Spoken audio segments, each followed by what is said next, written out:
Assalamualaikum teman-teman, kami dari kelompok 10 akan membahas mengenai membangun citra dan reputasi.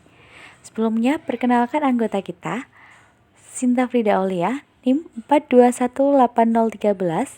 Yang kedua, Faiza Nurul Hasanah, NIM 4218014. Yang ketiga, Trinur Hidayah, NIM 4218018. Bagi suatu perusahaan, citra dan reputasi merupakan aset yang paling utama dan tak ternilai harganya.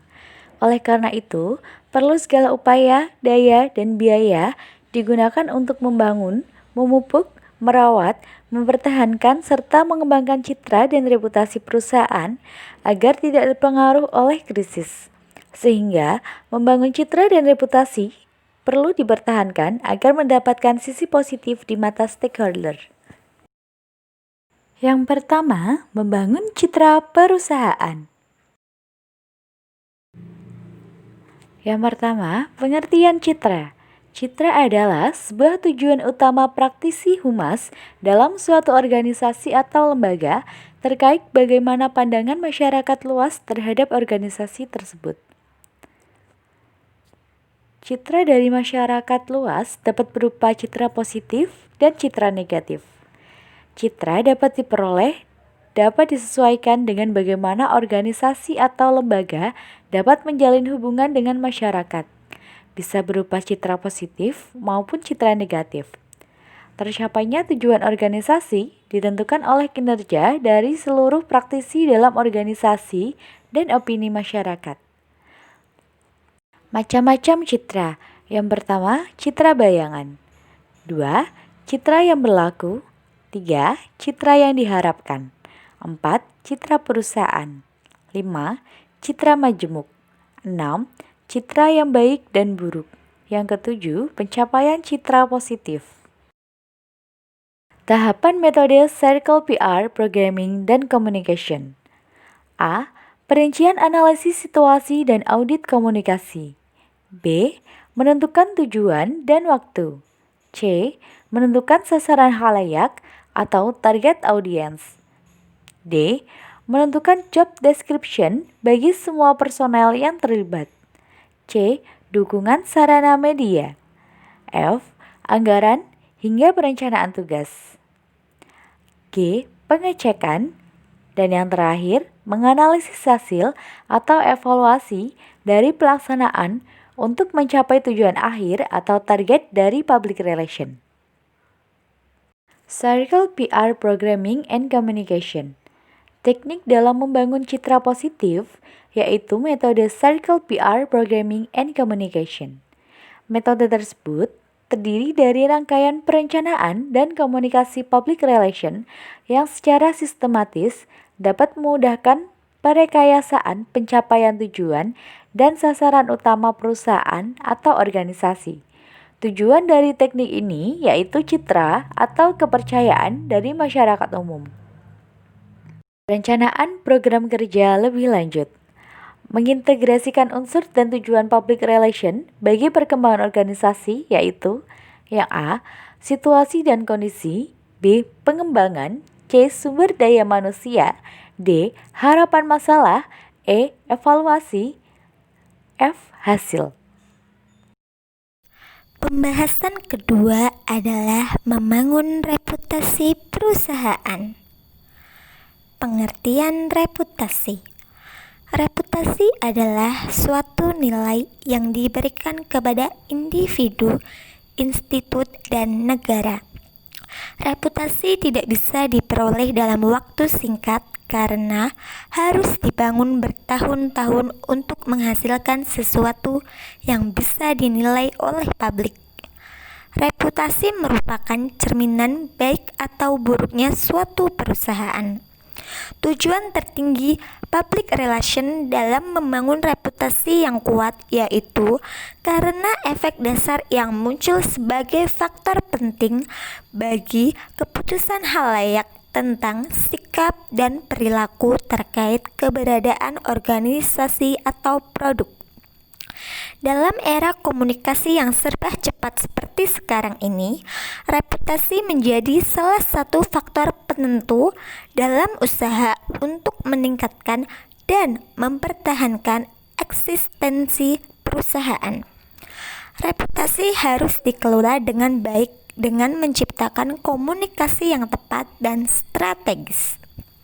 Pengelolaan reputasi merupakan tanggung jawab bersama, tidak cukup hanya dibebankan kepada bagian public relation atau bahkan pemimpin perusahaan saja. Elemen membentuk reputasi ada 6. 1. Tanggung jawab merupakan pendukung tujuan mulia, menunjukkan tanggung jawab lingkungan dan tanggung jawab sosial. 2. Komunikasi ditandai dengan keterbukaan, pengungkapan secara penuh dan terbuka untuk berdialog. 3. Barang dan jasa menawarkan kualitas, inovasi yang berkelas tinggi, dan kepuasan pelanggan. 4. Bakat memberikan hadiah kepada karyawan secara adil, keberagaman latar belakang karyawan, dan menunjukkan kemampuan staf. 5. Matriks keuangan melampaui para pesaing, menunjukkan stabilitas keuangan dan nilai investasi jangka panjang. Dan yang keenam, kepemimpinan dibangun oleh CEO dan tim senior, menunjukkan kepemimpinan yang baik dan perilaku etis.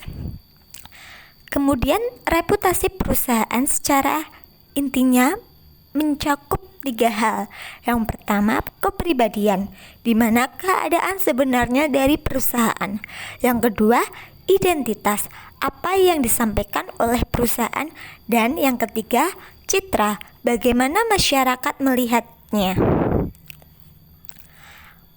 Alasan reputasi penting ada 5. Yang pertama, reputasi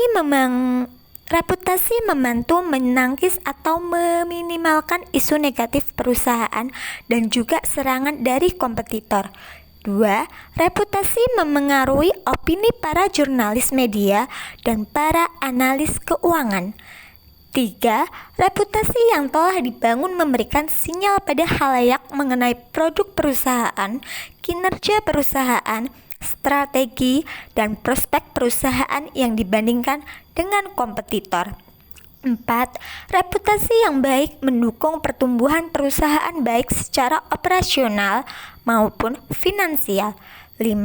Reputasi juga dapat meningkatkan hubungan dengan kelompok pemangku kepentingan, menghasilkan keuntungan, dan dapat menawarkan keunggulan kompetitif karena merupakan aset yang sulit untuk ditiru. Proses pembentukan reputasi. 1. Reputasi diawali dari identitas organisasi sebagai poin awal atau titik pertama yang tercermin nama perusahaan atau organisasi.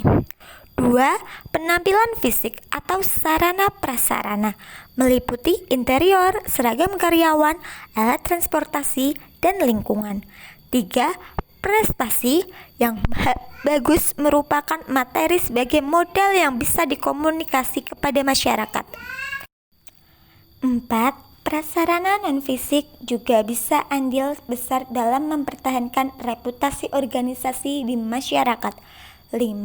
Pola interaksi antara personil organisasi dalam berhubungan dengan masyarakat, pengalaman pelanggan, dan masyarakat dalam hubungan personal dengan pemimpin serta karyawan perusahaan. 6. Pola pelayanan personil organisasi terhadap pelanggan akan menjadi ukuran tingkat kepuasan yang dirasakan oleh para pelanggan. Dan yang ketujuh, komunikasi internal atau eksternal merupakan kunci utama bagi organisasi atau perusahaan untuk menggali kebutuhan atau layanan atau produksi apa yang diinginkan para pelanggan. Selanjutnya, pembahasan ketiga akan disampaikan oleh teman saya. Pembahasan ketiga yaitu mempertahankan citra dan reputasi perusahaan. Unsur pembentuk citra dan reputasi ada kemampuan finansial, mutu produk dan pelayanan, fokus pada pelanggan, keunggulan dan kepekaan SDM, reliability, inovasi, tanggung jawab lingkungan, tanggung jawab sosial, dan penegakan good corporate governance atau lebih dikenal dengan GCG. Peran public relation dalam meningkatkan citra dan reputasi itu ada 4. Yang pertama, peran penasehat ahli. Di dalam perannya selaku penasehat ahli, Humas hanya memberikan nasihat-nasihat terhadap masalah yang dihadapi. Untuk persoalan yang lebih besar, maka diserahkan kepada manajer dan akan didiskusikan dengan direktur. Yang kedua, peran fasilitator komunikasi. Peran ini dilakukan Humas sebagai jembatan penghubung antara perusahaan dan publik. Humas ini dapat menjalankan kewenangannya untuk menyampaikan aspirasi publik kepada instansi dan juga sebaliknya. Dalam menjalankan tugasnya, Humas juga memegang azas dan etika dalam penyampaian informasi. Poin yang ketiga yaitu peran fasilitator pemecah masalah. Praktisi Humas berwenang dan bertanggung jawab untuk menangani masalah yang terjadi mengenai pengaduan konsumen terhadap rasa dan kebersihan. Dan poin yang terakhir yaitu peran teknisi komunikasi. Dalam perannya sebagai teknisi komunikasi, Humas tidak hanya melakukan komunikasi dengan publiknya, tetapi juga ikut langsung ke lapangan menanyakan apa yang diinginkan oleh konsumen. Mungkin itu saja beberapa pemaparan dari saya dan teman saya. Mungkin apakah ada yang mau ditanyakan? Oke, jika ada nanti bisa diketik pertanyaannya di kolom chat ya. Dan untuk kesimpulannya dari pembahasan kelompok kami yaitu pada dasarnya mempertahankan citra dan reputasi tidak hanya dilihat dari program yang diminati audiens, namun bisa dilihat dari menjaga hubungan yang baik. Public relation memiliki posisi yang sangat strategis dalam menentukan keberlangsungan suatu organisasi karena menjadi sumber informasi. Keberadaan public relation adalah untuk menjual reputasi organisasi melalui pendekatan komunikasi. Dan ada pepatah dari Lord Cantillington yang mana public relation is about creating content and managing communication. Mungkin cukup itu saja yang dapat kami sampaikan. Kurang lebihnya mohon maaf. Wassalamualaikum warahmatullahi wabarakatuh. Terima kasih.